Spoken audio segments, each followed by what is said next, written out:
It was supposed to be just another practice session, another day of drills, plays, and pep talks. For most of the team, it was routine, something they could do with their eyes closed. But for Jordan, the newest member of the squad, it was far from ordinary. At 16 years old, Jordan had learned to move through life carefully. Being the new kid wasn't easy, and being the new kid with a striking look made it even harder. His dreadlocks weren't just hair, they were a story, a legacy. Each lock was a piece of his identity, a connection to his heritage, and a reminder of his late mother's words, "Never let anyone make you feel small for being yourself." Jordan had always taken her advice to heart. He carried himself with quiet confidence, speaking up only when necessary and choosing his battles wisely. But stepping onto this new team's field felt different. There was a weight in the air, a tension he couldn't quite place.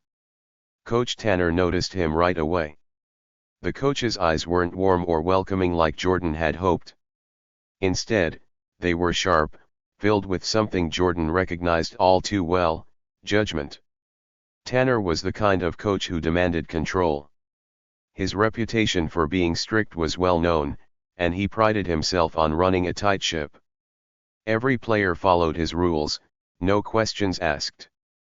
And from the moment Jordan stepped into the gym, Tanner made it clear he had his own rules about what a real athlete should look like. Jordan felt the stares as he walked past his new teammates. Some glanced at him with curiosity, others with indifference.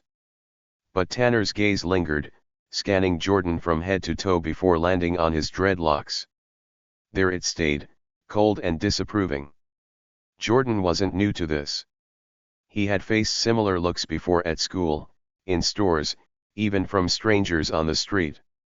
But something about Tanner's stare was different. It wasn't just disapproval.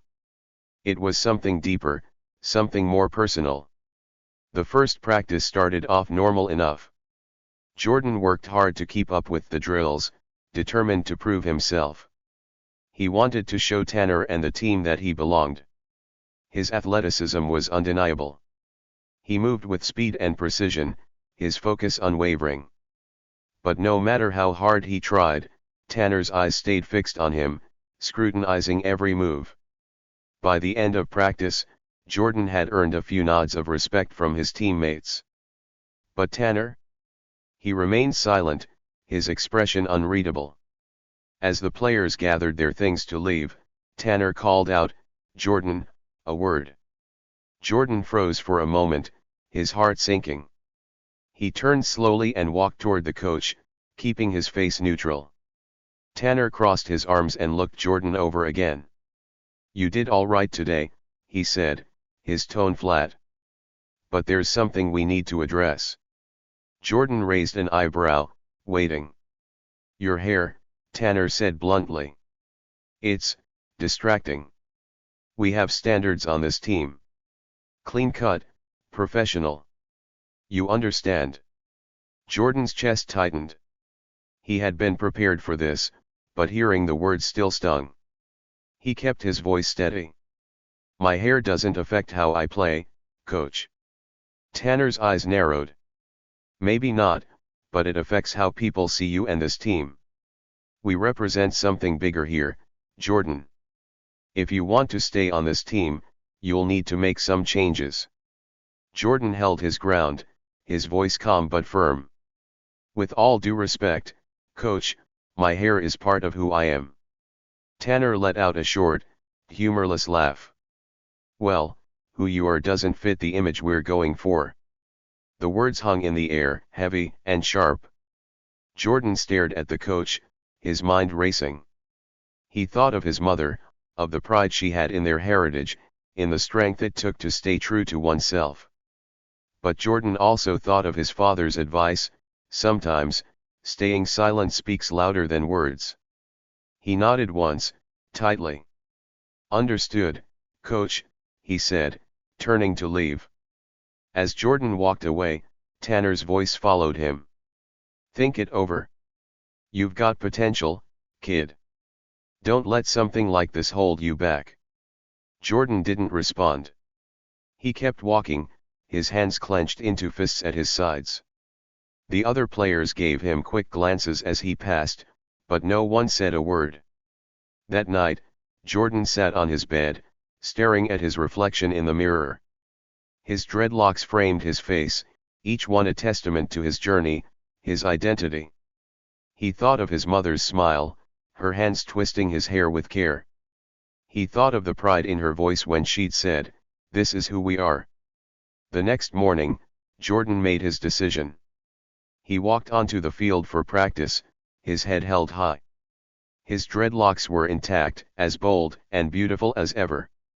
Tanner's eyes locked onto him immediately, and Jordan could see the coach's jaw tighten.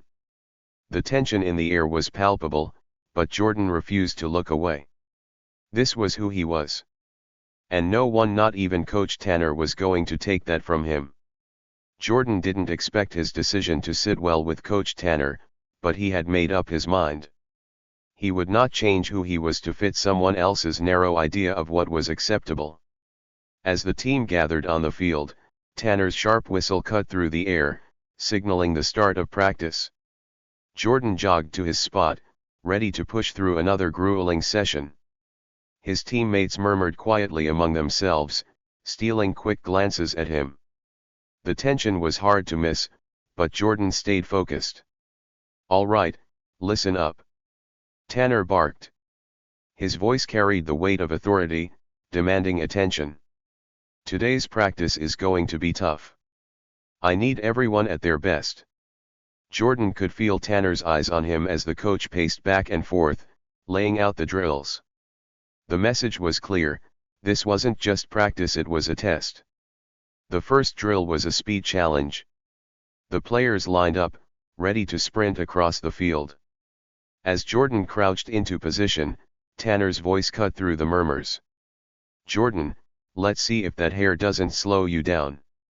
A ripple of uneasy laughter spread among the players. Jordan didn't flinch. Instead, he tightened his stance, focusing on the starting line. The whistle blew, and he took off.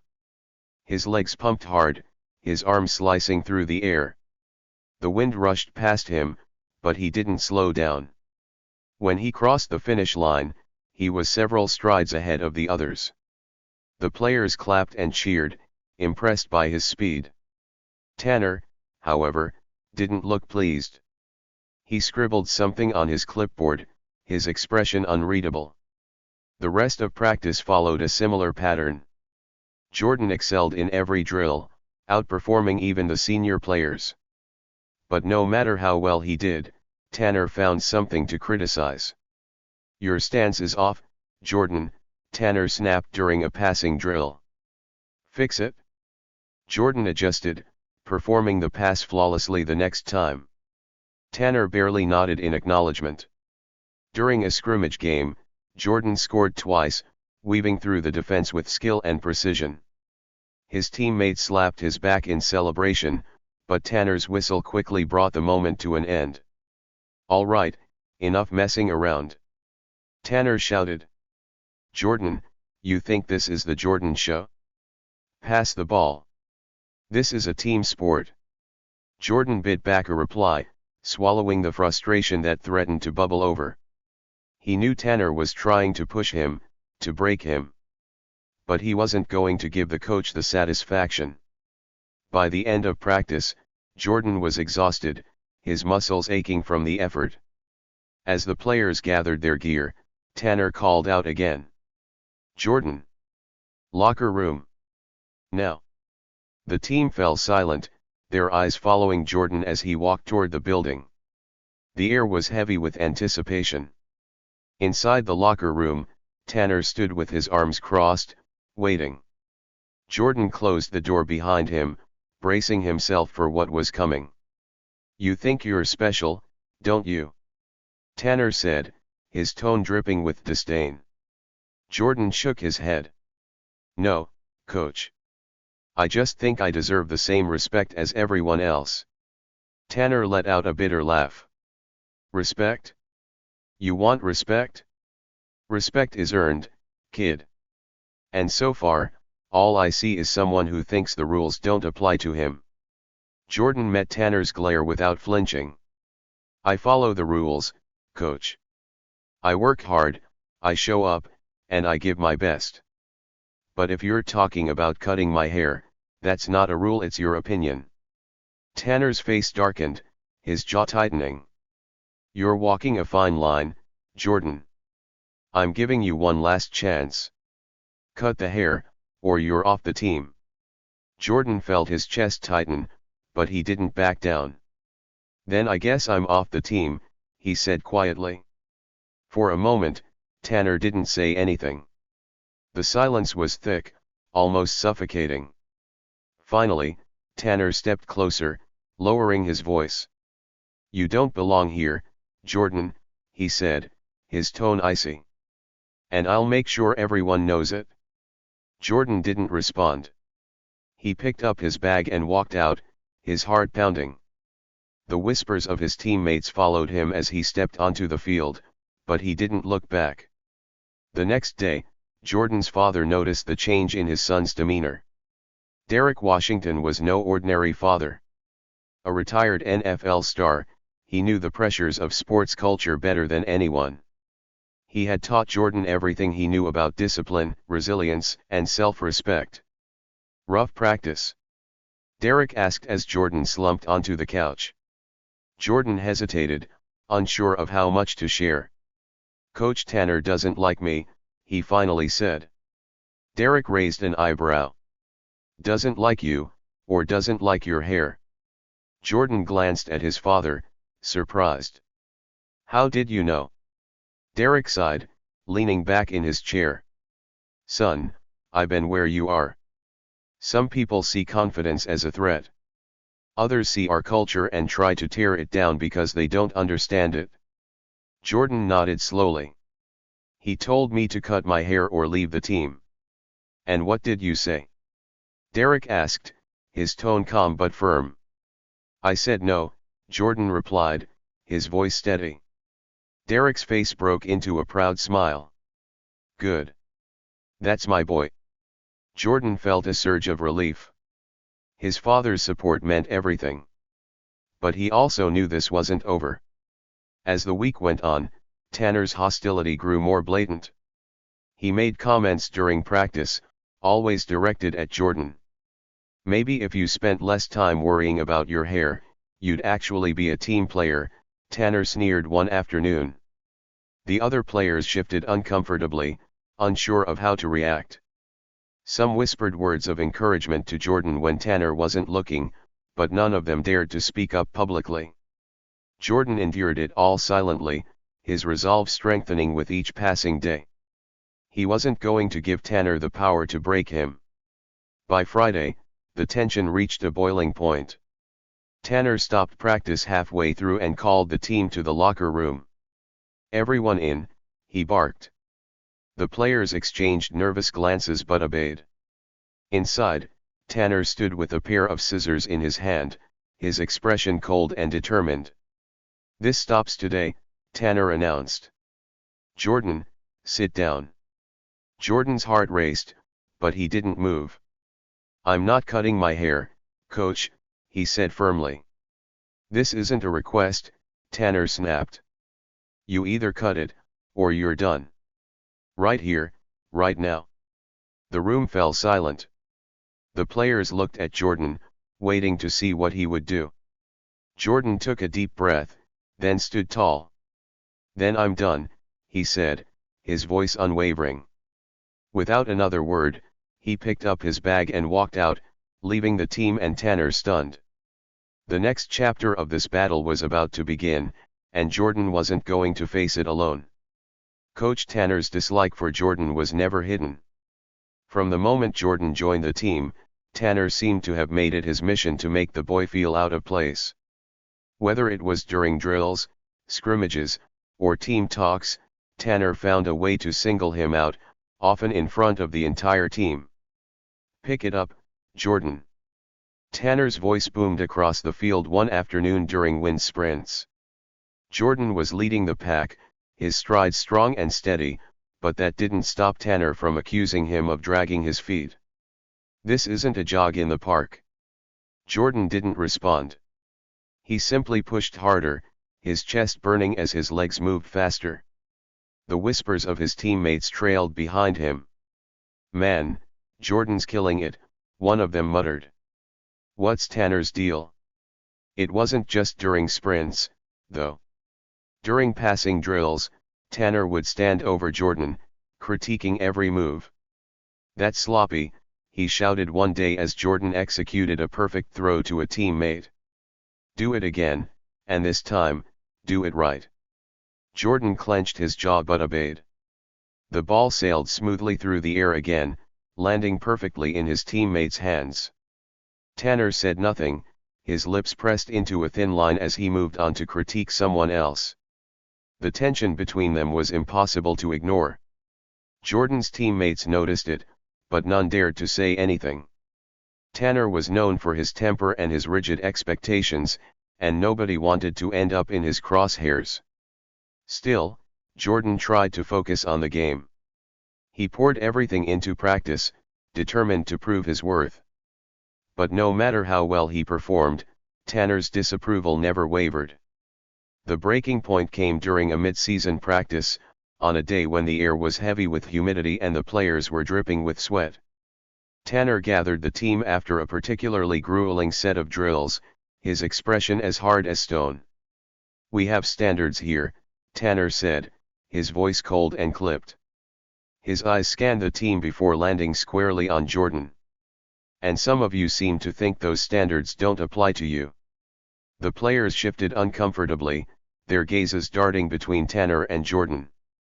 "You think this is a joke, Jordan?" Tanner asked, taking a step closer. Jordan looked up, meeting Tanner's glare. "No, coach," he said, his voice steady. "Then explain that," Tanner said, gesturing to Jordan's hair with a look of open disdain.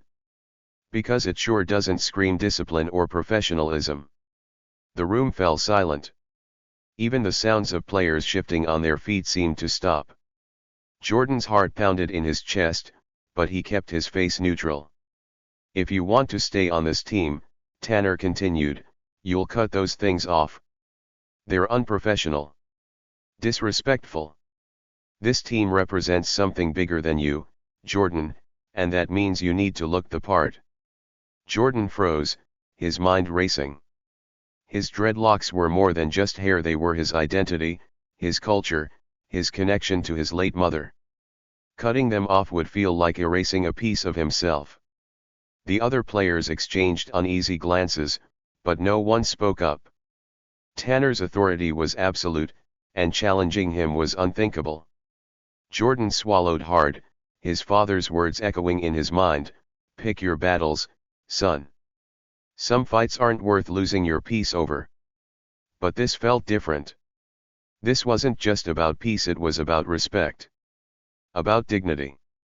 "Coach," Jordan began carefully, his voice calm but firm, "my hair doesn't affect how I play. It doesn't affect how I represent this team." Tanner's eyes narrowed. "You're wrong," he snapped. "It affects how people see you. It affects how they see us. We're supposed to be a team of discipline, of unity. Your hair sends the wrong message."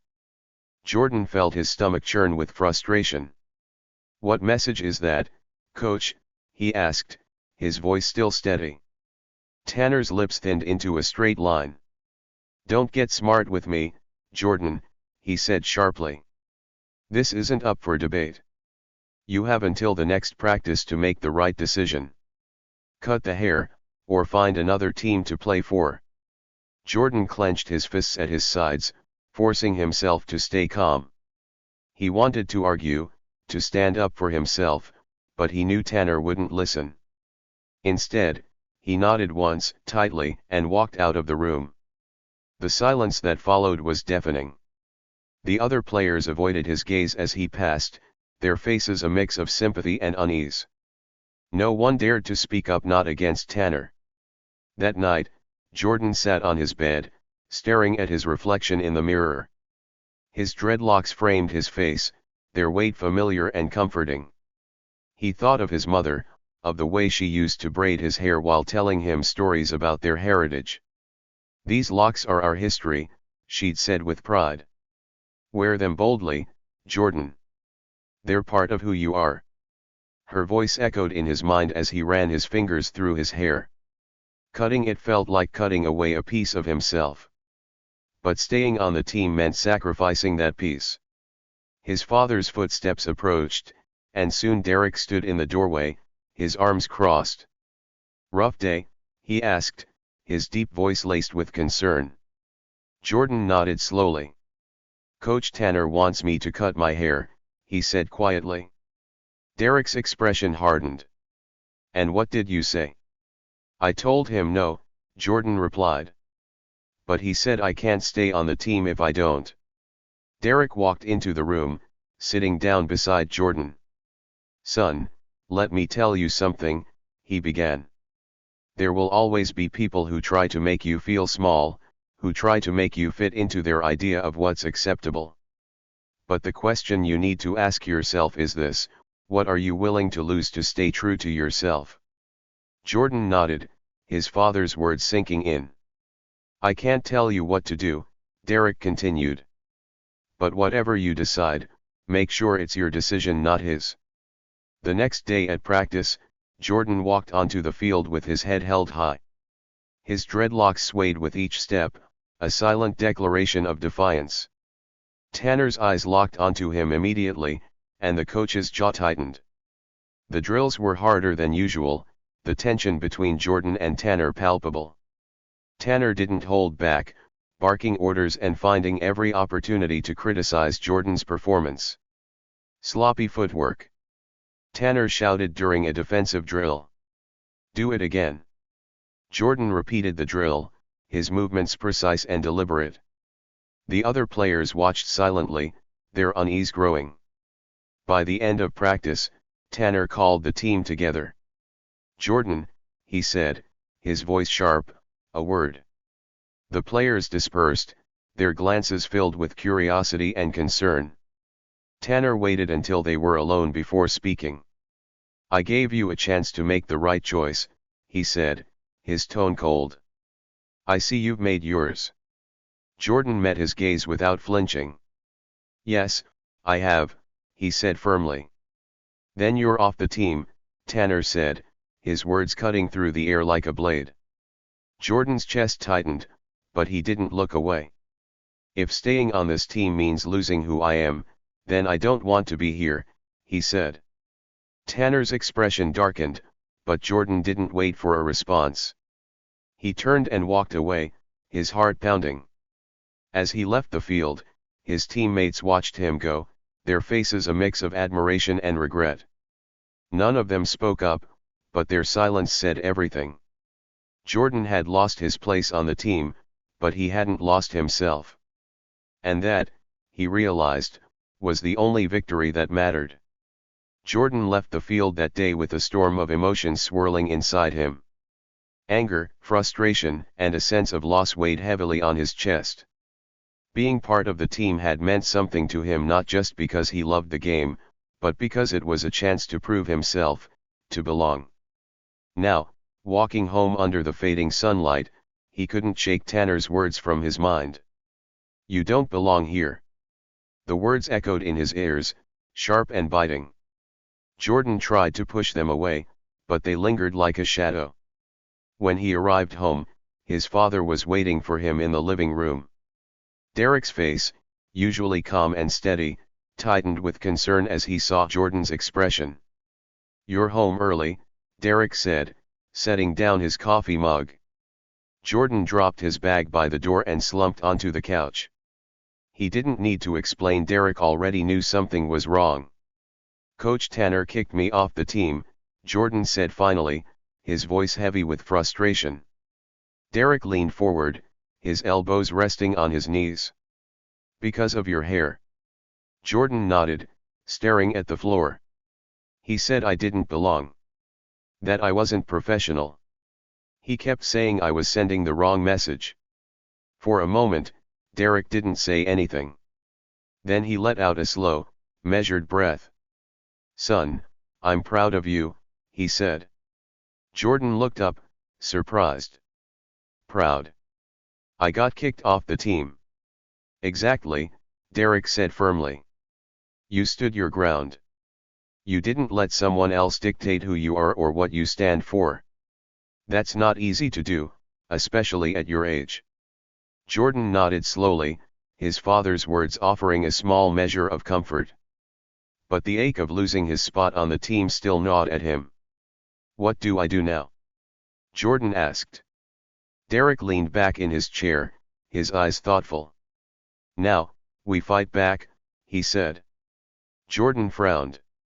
What do you mean? You don't have to just accept this, Derek said. Tanner's actions are unfair, and they're wrong. If he's treating you this way, it's not just about you, it's about something bigger. The next morning, Derek made a few phone calls.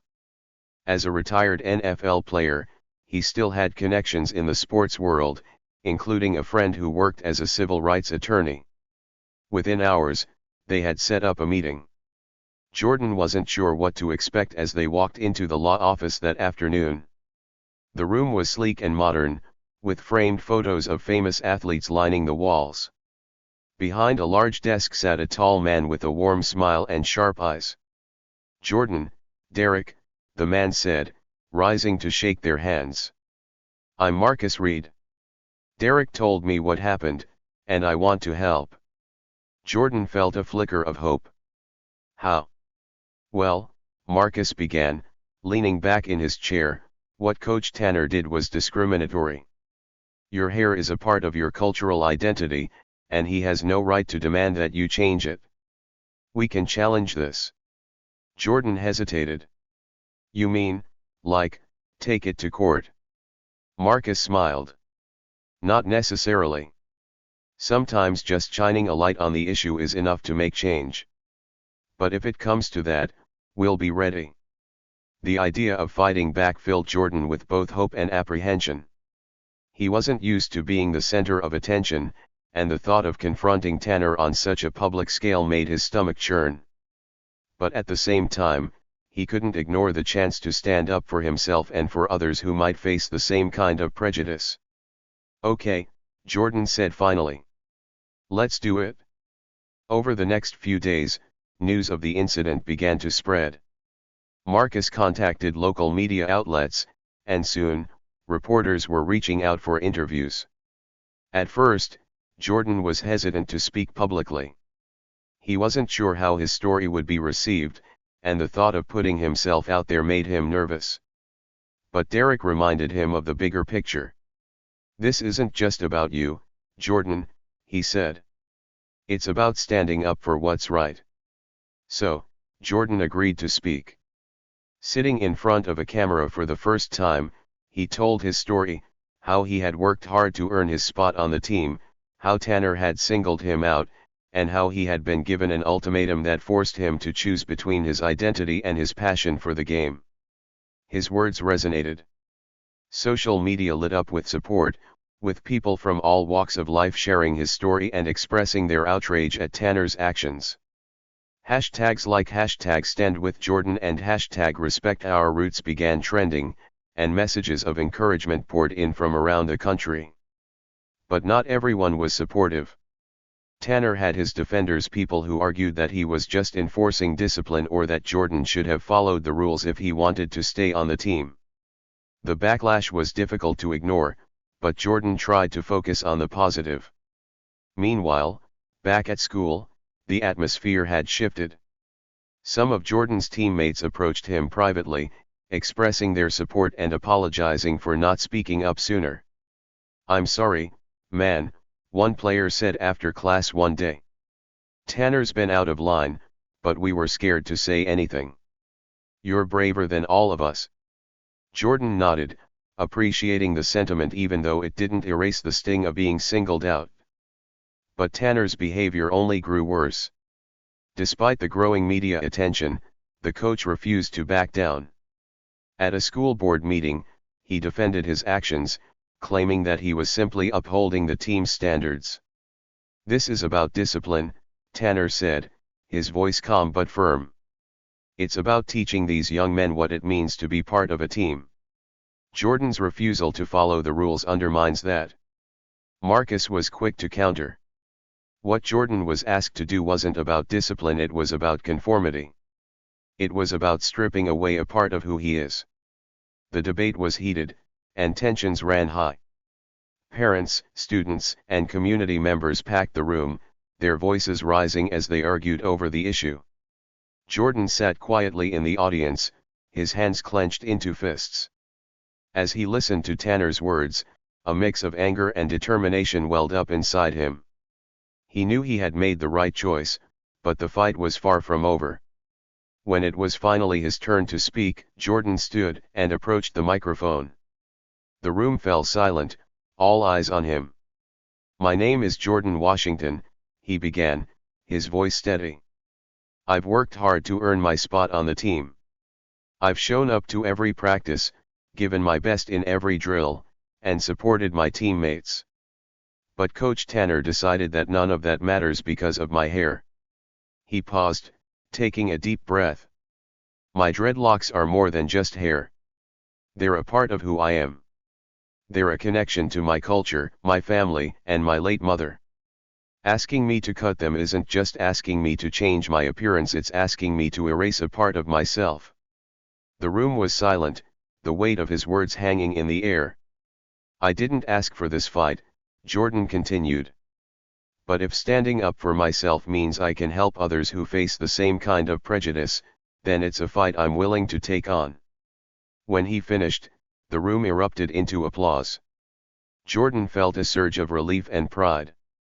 For the first time in weeks, he felt like he wasn't alone.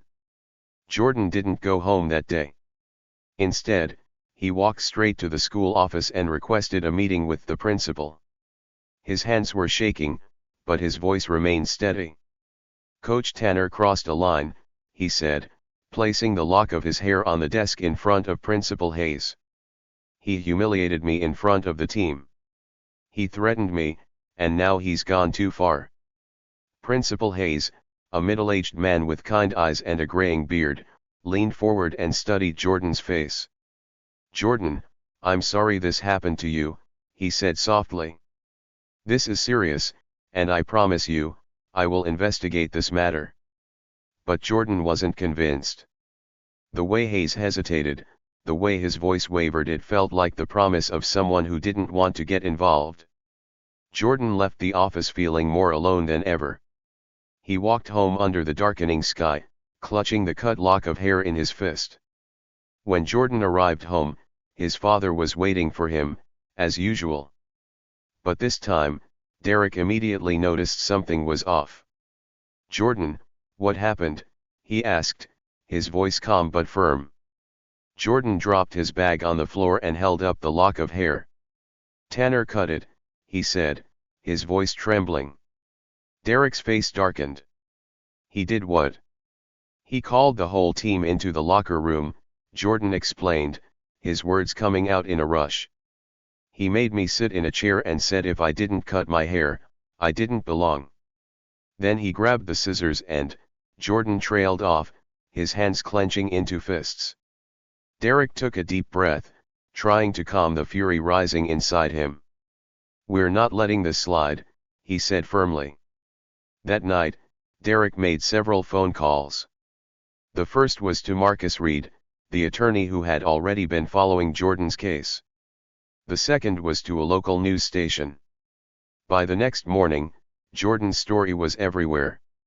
The headline read, "High School Coach Forces Player to Cut Dreadlocks in Front of Team." The article detailed everything that had happened, from Tanner's initial comments to the humiliating incident in the locker room. Photos of Jordan, his dreadlocks now uneven, were splashed across social media, sparking outrage. Support poured in from all corners of the internet.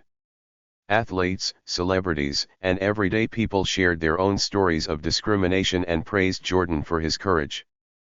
But with the support came backlash.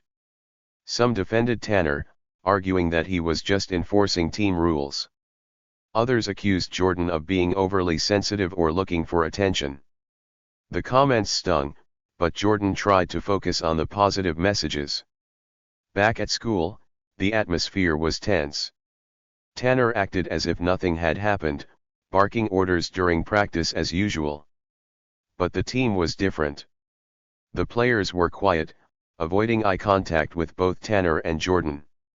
During breaks, some of them whispered among themselves, casting glances at Jordan. Finally, one of the seniors, a linebacker named Malik, approached Jordan in the hallway. "Hey, man," Malik said, his voice low. "I just wanted to say, I'm sorry for what happened." Tanner was out of line. Jordan looked up, surprised. "Why didn't you say anything?" Malik hesitated, his shoulders slumping. "We were scared. Tanner has a way of making you feel like you don't have a choice, you know." Jordan nodded. He understood, even if it didn't make the silence hurt any less.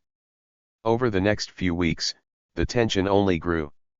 Tanner doubled down on his stance, defending his actions during team meetings and in interviews.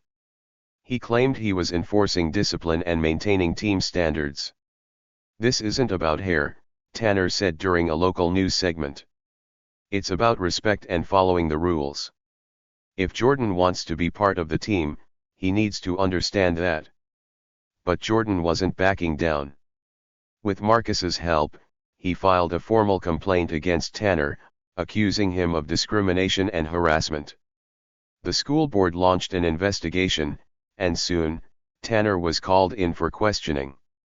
As the investigation unfolded, new details began to surface. Several former players came forward, sharing their own experiences with Tanner. One by one, they described incidents of bullying, favoritism, and racially charged comments. "I remember he told me my braids made me look unprofessional," one player said during an interview. "He said if I wanted to go anywhere in life, I'd have to clean up." Another player described being benched for an entire season after refusing to shave his beard. Tanner made it clear if you didn't fit his idea of what a player should look like, you didn't play. These revelations painted a damning picture of Tanner's behavior.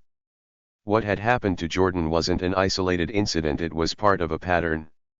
As the school board's investigation neared its conclusion, Jordan found himself in the spotlight once again. He was invited to speak at a community meeting where students, parents, and teachers gathered to discuss the issue. Standing at the podium, Jordan felt a wave of nerves wash over him.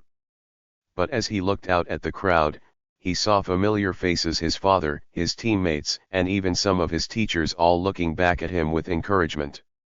Jordan took a deep breath and began.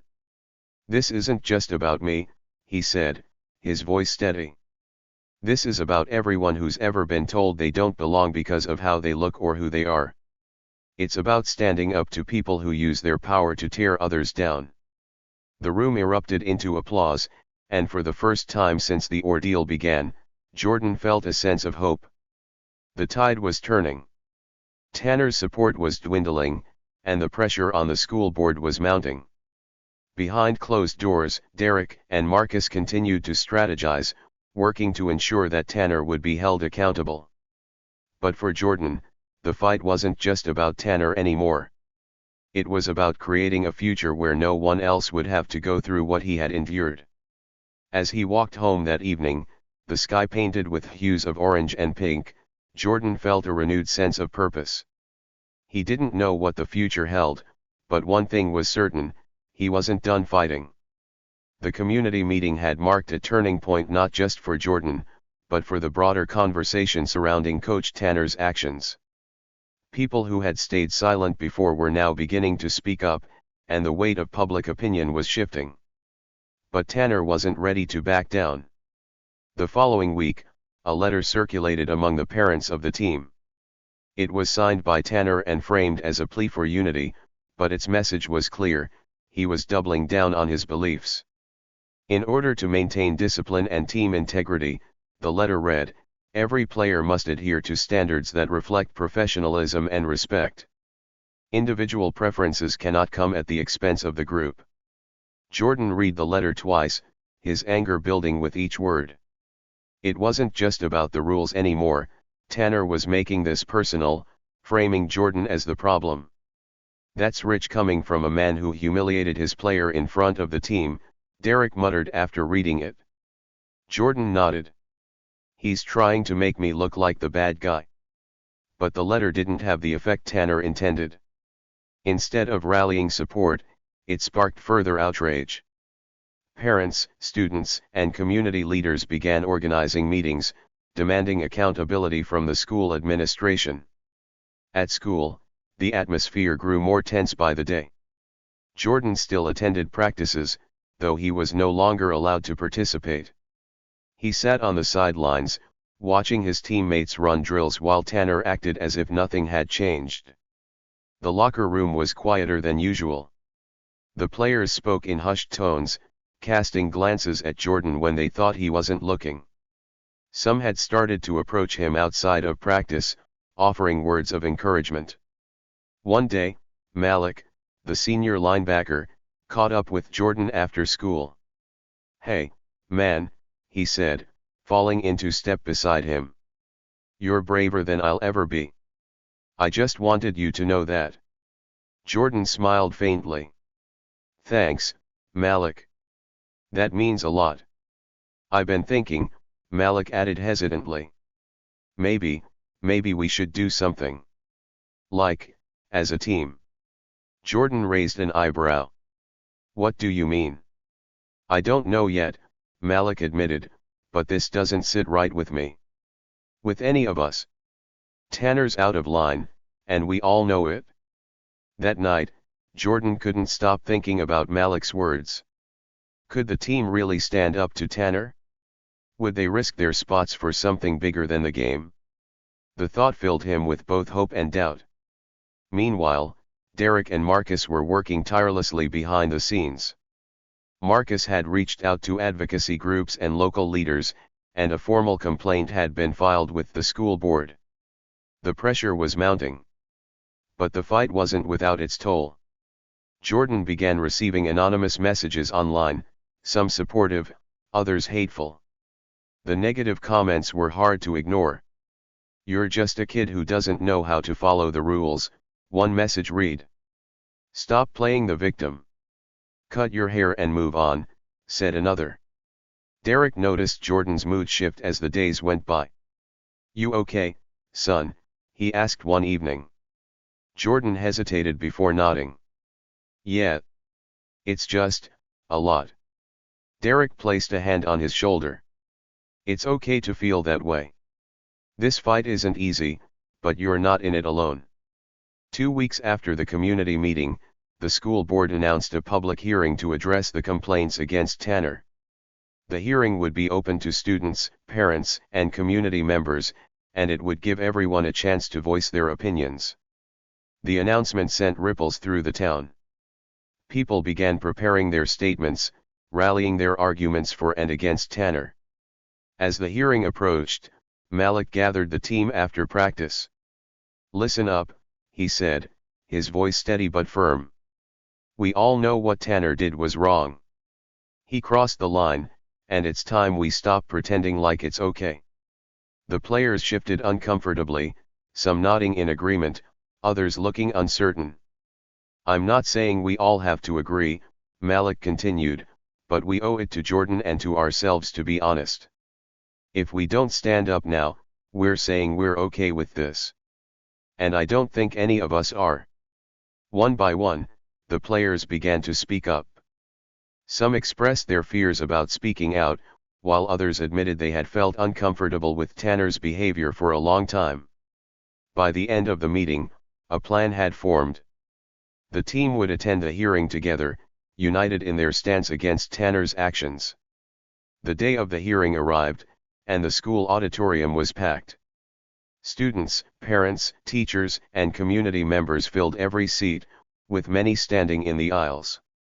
The atmosphere was electric, a mix of anticipation and tension. Jordan sat beside Derek and Marcus in the front row. His heart was pounding, but he felt a sense of calm knowing he wasn't alone. The school board members filed in, followed by Principal Hayes and, finally, Tanner. The coach walked in with his head held high, his expression unreadable. The hearing began with opening statements from both sides. Marcus spoke on Jordan's behalf, presenting the evidence of Tanner's discriminatory behavior and highlighting the broader implications of the case.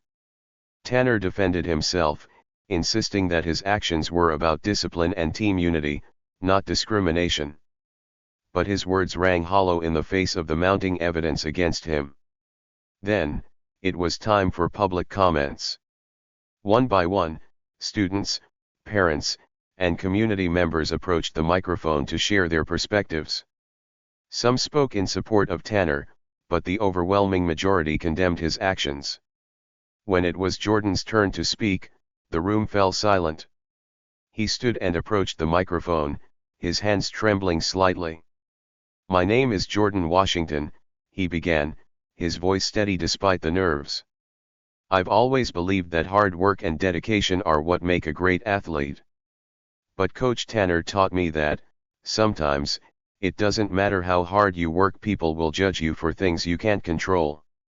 He paused, taking a deep breath. "What happened to me isn't just about hair. It's about respect. It's about treating people with dignity, no matter what they look like. And it's about standing up for what's right, even when it's hard." The room erupted into applause as Jordan stepped back. He felt a wave of relief wash over him, knowing he had spoken his truth. As the hearing went on, the players took their turn at the microphone. Malik led the charge, followed by several others who shared their own experiences with Tanner's behavior. "He's been using fear to control us for years," Malik said. "We didn't speak up before because we were scared. But we're not scared anymore." By the end of the hearing, the school board had heard enough. They announced that a decision would be made within the week. The next few days were a whirlwind of emotions. Jordan tried to stay focused on school, but the uncertainty was overwhelming. Finally, the announcement came. Tanner had been removed from his position as head coach. The school board acknowledged that his actions were inappropriate and pledged to implement new policies to prevent similar incidents in the future. The news spread quickly, and Jordan felt a mix of relief and vindication. But more than that, he felt a sense of pride not just for himself, but for everyone who had stood by him. As the weeks went by, life slowly returned to normal. Jordan rejoined the team under a new coach, and the players began rebuilding their sense of unity. The fight had been tough, but it had brought them closer together. Jordan's story became a symbol of resilience and courage, inspiring others to stand up against injustice. And though the journey had been difficult, he knew it was worth it. Because in the end, Jordan hadn't just fought for himself, he had fought for a future where everyone could feel seen, valued, and respected. The tension in the room was palpable as Derek's commanding presence filled every corner. Coach Tanner, who had spent years intimidating students, now found himself on the other side of the equation. For the first time, his confidence wavered. "You think you can justify what you did?" Derek continued, his voice steady but sharp. "You took it upon yourself to humiliate a boy in front of his peers. A boy who did nothing but show up, work hard, and represent his family with pride." Principal Hayes, sitting silently behind his desk, exchanged uneasy glances with the assistant principal. They had known about the growing tension on the team but hadn't anticipated it would escalate to this. "Mr. Washington," Tanner started, his voice shaking slightly, "I was just enforcing team discipline. We have a standard to uphold." Derek leaned forward, his eyes narrowing. "Discipline? Cutting a child's hair in front of his teammates isn't discipline, it's degradation. And it's unacceptable." The principal finally cleared his throat. "Coach Tanner, I think it's important you understand the seriousness of this situation. Mr. Washington has brought forward formal complaints, supported by witnesses. The school board has been notified." Tanner shifted uncomfortably. "With all due respect, Principal Hayes, I was doing my job. My methods may be tough, but they've always been effective." Derek slammed a hand on the desk, startling everyone in the room. Your job is to mentor, to guide these kids, not tear them down. What you did to Jordan isn't tough love, it's bullying. Tanner opened his mouth to respond but thought better of it. The weight of Derek's words hung heavy in the air. Meanwhile, Jordan was at home, unaware of the storm brewing in the principal's office. He sat at the kitchen table with Marcus, who had spent the morning researching legal avenues. "You've got a strong case," Marcus said, scrolling through his laptop. "The school has a responsibility to protect you, and Tanner violated that." Jordan sighed, his gaze fixed on the table. "I just want to move on, you know. But it feels like I can't escape it." "You shouldn't have to move on without justice," Marcus replied firmly. "This isn't just about you, Jordan. It's about every kid who's ever been treated unfairly." Derek walked in, his expression unreadable. He placed a reassuring hand on Jordan's shoulder. "I handled it, son," he said. "Now it's up to the school to do what's right." "What if they don't?" Jordan asked quietly. "They will," Derek said with conviction. "Because if they don't, they'll have to deal with me." The following day, word spread quickly around the school. Everyone knew something big had happened, but the details were still unclear. By lunchtime, the halls buzzed with rumors. "Did you hear? Tanner got called out by some NFL guy." "Yeah, that's Jordan's dad." No wonder Tanner looked like he'd seen a ghost. The players on the team exchanged nervous glances during practice. Without Tanner present, the assistant coach had taken over, running drills with a forced cheerfulness that didn't quite mask the tension. "Do you think Tanner's done?" Malik whispered to one of his teammates. "Man, I hope so. What he did to Jordan was messed up." That evening, the school announced a mandatory meeting for the team and their parents. The email was vague, but everyone knew it had to do with Tanner. The auditorium was packed with anxious faces, the hum of whispered conversations filling the space. Jordan sat with Derek and Marcus in the front row. Malik and several teammates sat behind them, nodding in quiet solidarity. Principal Hayes took the stage, clearing his throat nervously. "Thank you all for coming," he began. "We're here to address a matter of great importance. As you know, we hold our staff and students to high standards of respect and integrity. Recently, concerns have been raised regarding the actions of Coach Tanner." He paused, glancing at Derek before continuing. "After a thorough review, the administration has determined that Coach Tanner's conduct was unacceptable and inconsistent with our values. Effective immediately, Coach Tanner has been removed from his position." The room erupted in murmurs, some of relief, others of surprise. Jordan's heart pounded as he processed the words. It was over. Tanner was gone. Principal Hayes raised a hand to quiet the crowd. "We understand this has been a challenging time for our community, and we are committed to rebuilding trust. A new interim coach will be appointed, and we will implement training for staff to ensure incidents like this never happen again." After the meeting, Jordan was surrounded by teammates and parents offering words of support. Malik clapped him on the back. "You did it, man. You stood up, and they listened." Jordan smiled, though it felt surreal. "We all did it," he said. "This wasn't just me." Derek watched the scene with pride, his arms crossed. Marcus leaned over and whispered, "You've got a good kid." "I know," Derek replied, his voice filled with emotion. "He's stronger than I ever was at his age." As the crowd began to disperse, Principal Hayes approached Jordan and Derek. "Mr. Washington, Jordan, I want to personally apologize for what happened. It was a failure on our part, and we'll do better." Jordan nodded. "Thank you," he said simply. The next morning, Jordan walked into the gym with a renewed sense of purpose.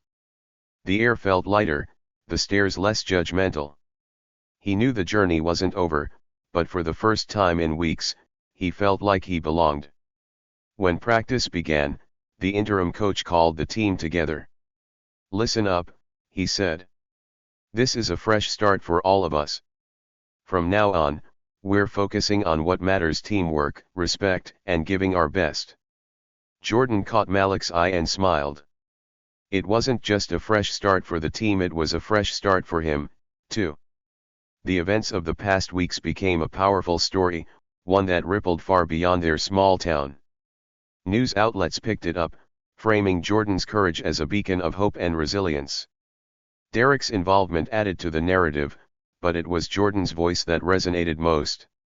In interviews, he spoke not just about his experience but about the importance of standing up for oneself. "It's not always easy to speak out," he said, "but sometimes, you have to. Because if you don't, things won't change." Jordan's story inspired others to share their own experiences, creating a wave of awareness and advocacy. And though he hadn't set out to be a symbol, he embraced the role with humility and grace. As the days unfolded after Coach Tanner's removal, the weight of what had happened began to sink in for everyone involved. For Jordan, it was a mix of relief and reflection.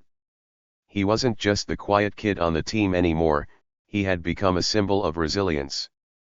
But the journey to this point had left marks, some visible, others not. Back at school, whispers followed Jordan wherever he went. Some students admired him for standing up to Tanner, while others weren't sure what to make of the whole ordeal.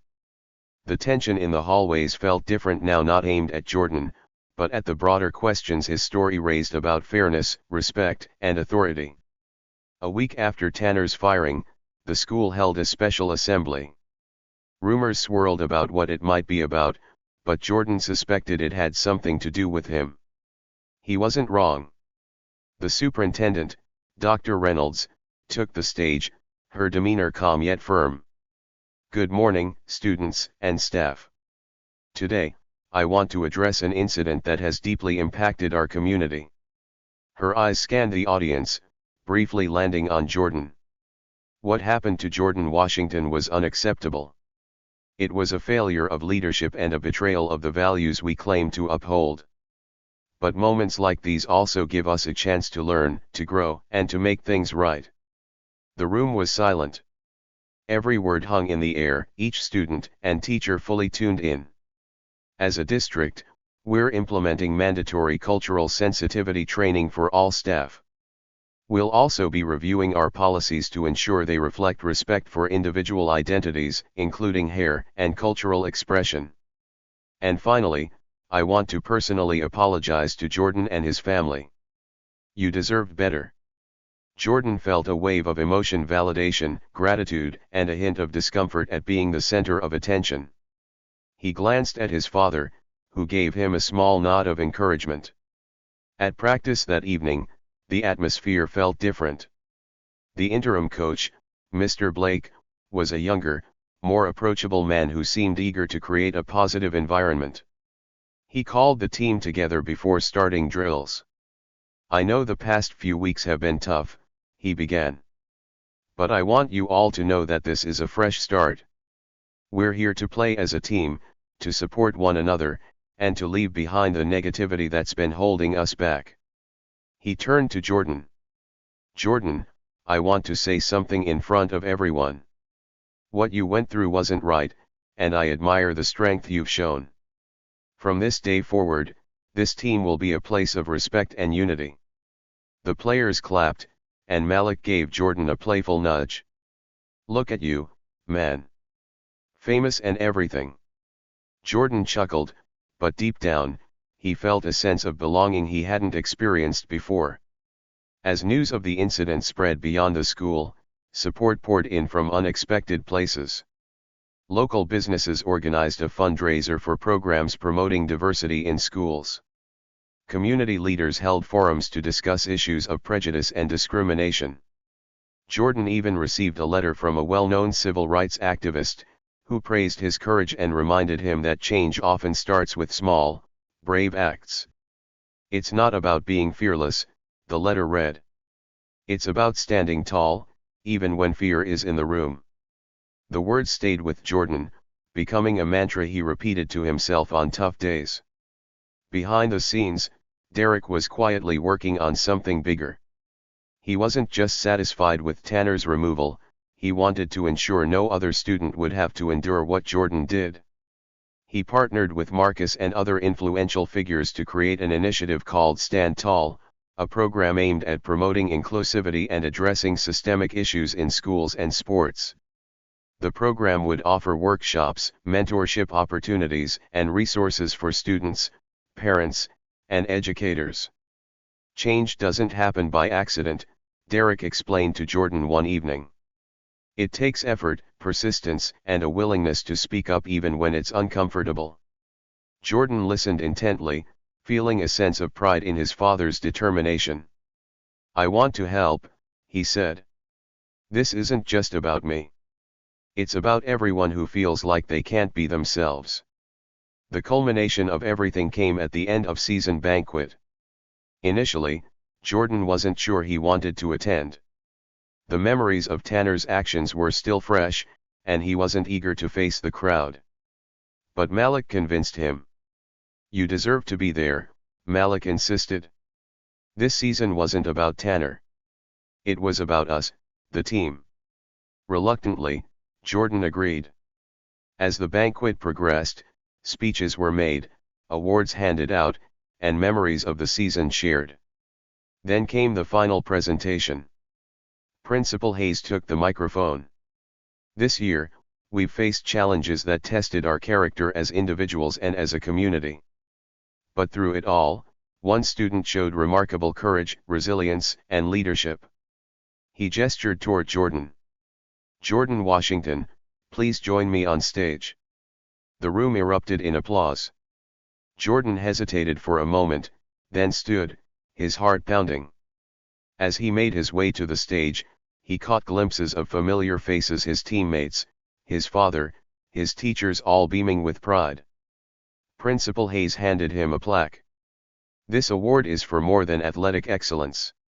It's for integrity, for standing up when it would have been easier to stay silent. Jordan, you've reminded us all of the power of one voice." Jordan took the microphone, his hands trembling slightly. He looked out at the crowd and spoke from the heart.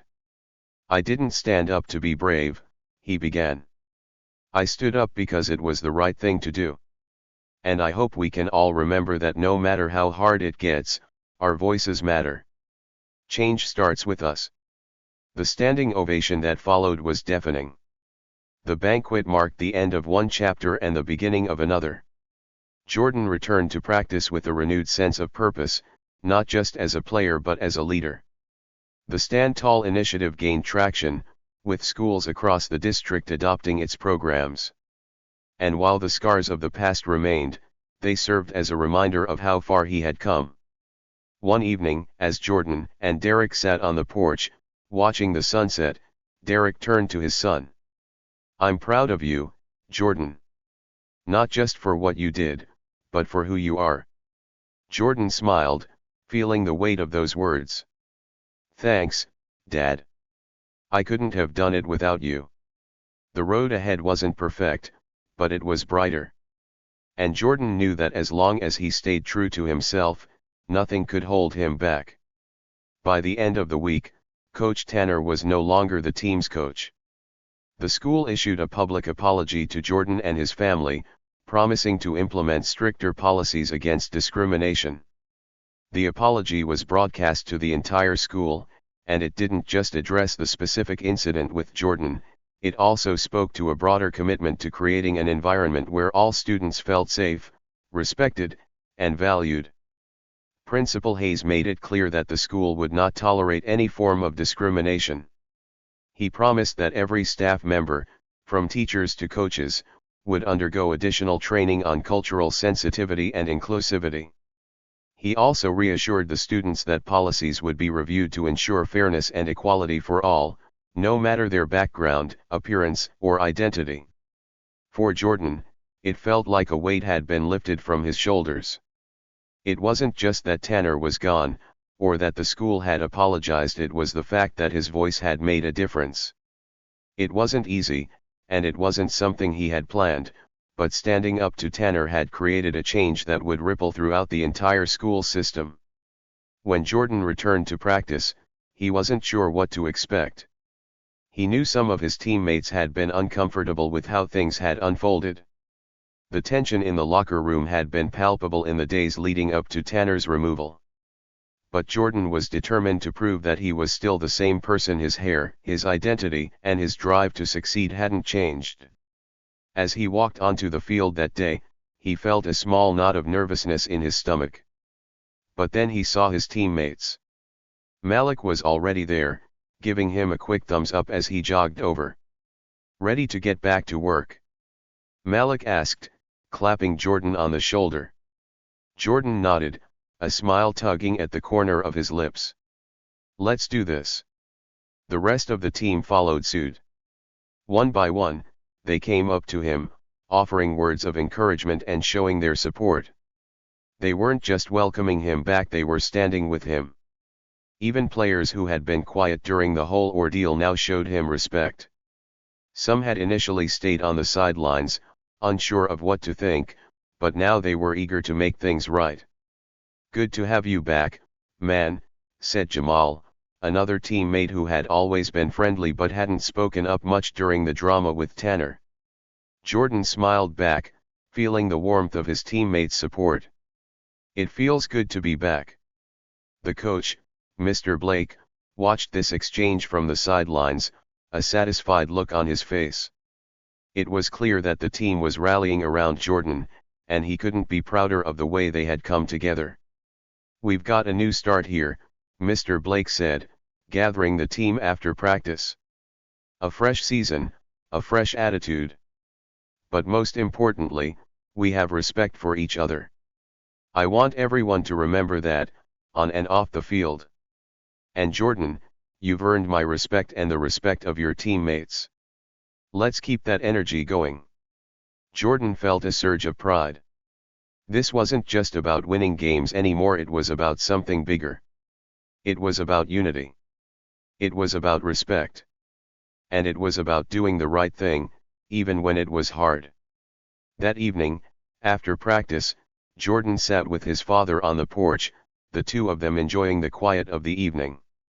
Derek had been a constant source of support through everything, and now that things were finally settling down, Jordan couldn't help but reflect on how much had changed. "You did good, son," Derek said, his voice calm but filled with pride. "You showed a lot of strength, more than I think even you realize." Jordan smiled but looked down at his hands. "I don't know, Dad. It just feels like it was the right thing to do. I wasn't looking for a fight, but I couldn't let it go on." Derek nodded.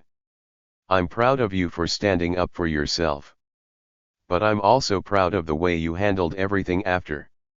Not every kid would have been able to face it like you did." Jordan's thoughts drifted back to that day in the locker room, when Tanner had pulled him aside with his scissors in hand. He could still feel the sting of humiliation, the way his heart had raced, and the way the entire room had fallen silent. But more than that, he remembered how he'd walked out of there, holding his cut hair in his hand, refusing to let Tanner see how deeply it had affected him. It wasn't about the hair. It was about his identity. His dignity. And now, that same sense of self-respect had helped him find a place where he was valued, both on and off the field. It wasn't just the team that had changed. As the weeks went by, Jordan noticed a shift in the entire school community. People who had once whispered behind his back now nodded to him in the halls. Teachers who had overlooked him now acknowledged his contributions in class. Even Principal Hayes took the time to greet him with a kind word whenever they passed in the hall. But Jordan didn't let any of it go to his head. He didn't want to be seen as a hero or a victim, he just wanted to be himself.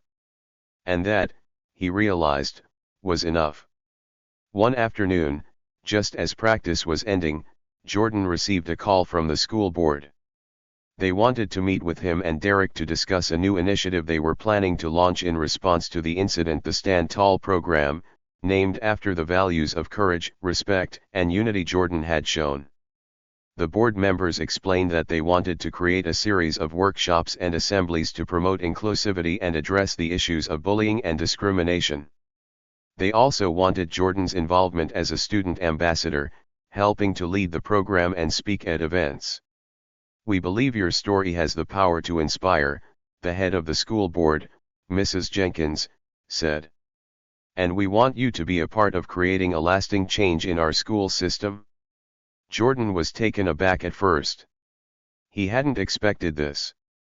He wasn't looking for recognition, but the idea of helping other students find their voice was something he couldn't ignore. After a moment of thought, he looked at Derek, who gave him a small nod of approval.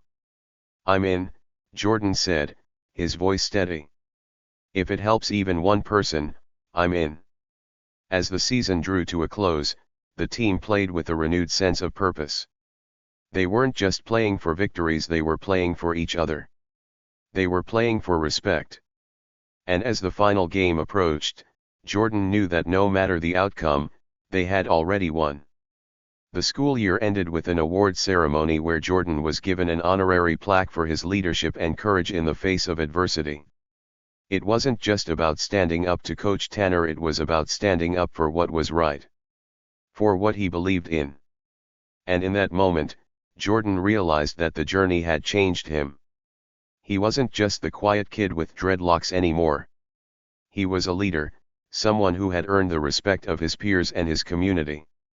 Later that night, Derek and Jordan sat together in the living room, the TV playing softly in the background.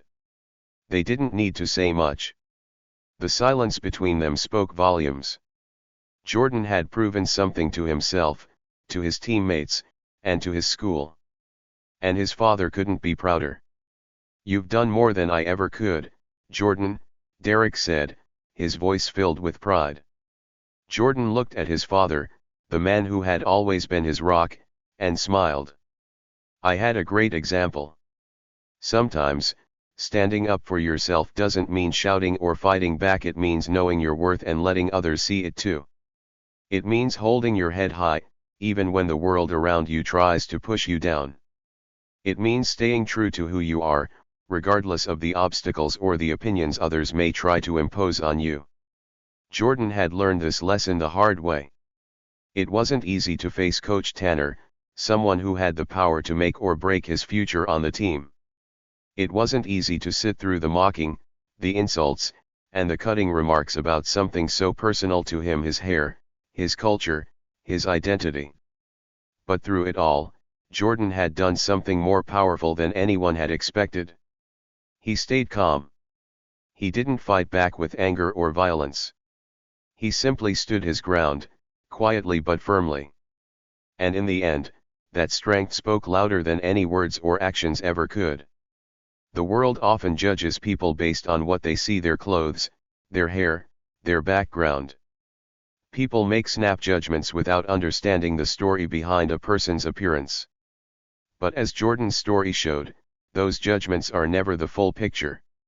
What really matters isn't what's on the outside, but what's inside: the character, the resilience, and the values that shape who we are. Jordan's dreadlocks had never been just hair. They were a symbol of his roots, a tribute to his late mother's love, and a piece of his history that he carried with pride. When Coach Tanner demanded that he cut them off, it wasn't just about a piece of hair, it was about taking away a part of who Jordan was. But Jordan refused. He knew that his worth wasn't tied to how he looked or what others thought of him. It was tied to his integrity, his hard work, and his dedication to being the best version of himself. That was the message he sent when he stood up to Tanner, when he walked out of the locker room with his hair still intact, and when he returned to the team with even more determination.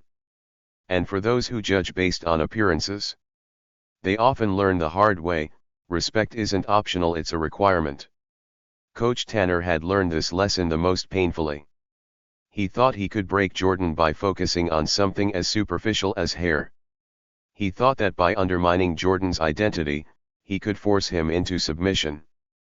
But what he didn't realize was that by doing so, he had only exposed his own ignorance and insecurity.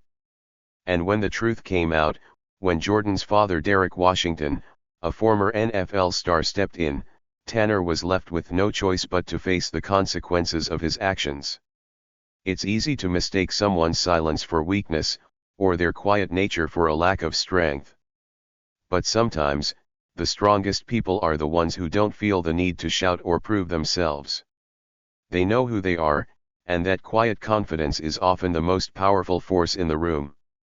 Jordan didn't need to raise his voice to demand respect, he just let his actions speak for him. By standing tall in the face of adversity, he not only earned his own respect but also inspired those around him to do the same. The respect Jordan earned wasn't just from his teammates or the school administration, it came from everyone who witnessed his courage and resilience. It came from those who had once doubted him, who had watched him endure humiliation and still rise above it. And it came from within himself. Jordan had learned that the most important kind of respect is self-respect, and when you have that, nothing can shake you. The lesson here is that standing up for yourself doesn't always have to be dramatic or loud. It doesn't always have to be a battle. Sometimes, standing up for yourself means simply refusing to accept disrespect. It means taking a deep breath and deciding that you're not going to let anyone define you based on their narrow view of the world. It means asserting your worth without apology, and knowing that you are worthy of respect, no matter what. And when you show that kind of strength, when you show others that you will not be moved, something incredible happens. People start to listen. They start to see you for who you truly are, not just what they assume you to be. And while there will always be those who try to break you, who try to push you down or judge you, the truth is, they only hold power if you let them. When you stand firm, when you show the world your strength, the respect you deserve will follow. For Jordan, this lesson came at a high cost. He had to face a coach who tried to tear him down, he had to deal with humiliation in front of his teammates, and he had to fight for his place on the team. But in the end, it wasn't the haircut that mattered, it was the way Jordan stood up for himself, the way he refused to let anyone diminish his worth, and the way he remained true to his identity.